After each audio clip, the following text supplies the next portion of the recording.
జై వాసవి కన్యకా పరమేశ్వరి పురాణంలో 19వ అధ్యాయం. భూలోకం నుండి కానుకలు రాకపోవడానికి వెనుకన ఉన్న కారణం. ఆదిశేషుడు ధర్మనందనుడికి మళ్ళీ ఇలా చెప్పడం మొదలుపెట్టాడు.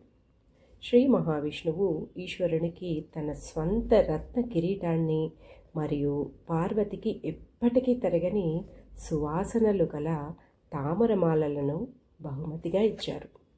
స్వర్గవాసులైన దేవతలు తమ విలువైన వస్త్రాలను సమర్పించారు. పాతాళవాసులు బంగారు పూసలు సమర్పించారు. తదనంతరం శివాజ్ఞ పొంది వివాహానికి వచ్చిన వారందరూ తమ స్వస్థలాలకు తిరిగి వెళ్ళారు. గౌరీ కళ్యాణోత్సవాలను చూసి ముగ్ధుడైన మహాదేవుడు సకల దేవతల కానుకలను, పాతాళరాజు కానుకలను ఆనందంతో అంగీకరించాడు. కానీ భూలోకవాసుల నుండి ఎటువంటి కానుకలు రాకపోవడాన్ని చూసి ఈశ్వరుడు కుబేరుడితో, ఓ కుబేరా, దేవదానవాదులు ఎంతో సంతోషంతో నా పెళ్లికి ఎన్నో బహుమతులు తెచ్చారు. అయితే మనుషులు కనీసం పచ్చకర్పూరం కస్తూరి కూడా తీసుకురాలేదు. ఇది అజ్ఞానం వల్ల, లేక మదమా, లేక నాలోని అనాదరణ లోపమా అని అడిగారు. అప్పుడు కుబేరుడు వినయంగా, ఓ దేవాదిదేవా, నీకు తెలియందేముంది? బ్రహ్మ ఆదేశం మేరకు బ్రాహ్మణులకు బోధించడమే వృత్తి. మరి అన్ని వస్తువుల అమ్మకం వైశ్యులకు మాత్రమే కేటాయించబడింది. మరి సేవా వృత్తులు శూద్రులకు కేటాయించబడింది. కానీ తారాసురుని ఆగ్రహం కారణంగా ప్రపంచంలోని వర్ణ ధర్మాలన్నీ నాశనం కాబడ్డాయి. కరువు సంభవించింది.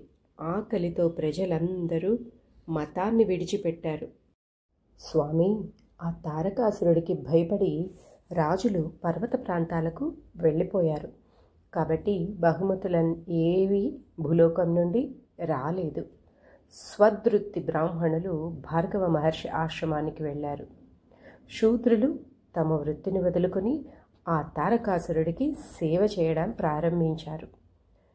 కుబేరుడు ఇలా అనడంతో నారదుడు లేచి, స్వామి శంకర, ఆ భూలోకంలో తెలివైన వైశ్యులు కఠోర తపస్సు చేసి నీ అనుగ్రహంతో యోగులకు, యతులకు, దేవతలకు కూడా దుర్లభమైనటువంటి కైలాసంలో స్థానాన్ని పొంది ఆనందభరితులై ఉన్నారు.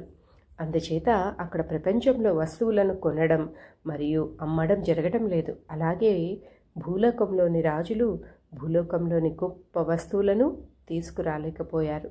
మీ భక్తులైన, మీ ప్రేమ పొందిన ఆ గొప్ప వైశ్యులు సర్వసమర్థులు అన్నారు. ఇక్కడ నారదుడి మాటలలోని గూఢార్థం అర్థమయ్యి పరమేశ్వరుడు చిరునవ్వుతో కుబేరుడితో ఇలా అన్నాడు, వైశ్యులు కైలాసంలో నివసించడం సరికాదు. ఈ వైశ్యులు ఇక్కడే ఉండి సంతోషంగా ఉంటే అక్కడ గోరక్ష, నగలు, విశేష ఔషధాలు, బంగారు లోహాలు ఎవరు అమ్ముతారు? భూలోకంలో ఇకపై యజ్ఞాలు, దేవతలను ఆరాధించడం అన్నీ నిలిచిపోతాయి. దీనివల్ల ఉపద్రవం పెరుగుతుంది. కాబట్టి వైశ్య శ్రేష్ఠులు భూమికి వెళ్ళమని ఆజ్ఞాపించారు. జై వాసవి.